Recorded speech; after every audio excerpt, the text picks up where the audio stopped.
আসসালামু আলাইকুম। আজকের ভিডিওতে প্রত্যেককে স্বাগত জানাচ্ছি। আজকের ভিডিওটি খুবই গুরুত্বপূর্ণ, কারণ আমরা যারা বিমানে ভ্রমণ করি তারা শুধুমাত্র হাই কমোড বা বিমানের টয়লেট ব্যবহার না জানাতে টয়লেটে যেতে ভয় পায়। এই ভয় যাতে আর না পান, তাই আপনাদের আজ দেখাবো বিমানের টয়লেট ব্যবহারের নিয়ম। তো চলুন শুরু করি।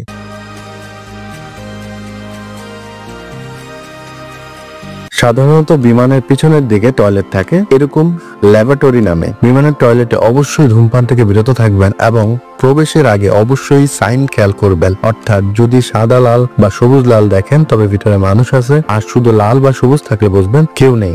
যদি এক এক বিমানে এই সংকেতটা ভিন্ন হয়, তারপর ভিতর প্রবেশ করুন।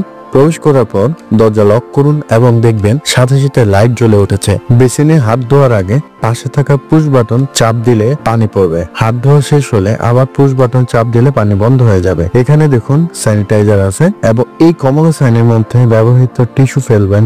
ভুল করে টয়লেটে কোনো টিস্যু ফেলবেন না। টয়লেট শেষ করার পর অবশ্যই টয়লেটের পাশে থাকা ফ্লাশ লেখা বাটনে জোরে একবার চাপ দিবেন। চাপ দেওয়ার পর খুব জোরে একটা আওয়াজ হতে পারে,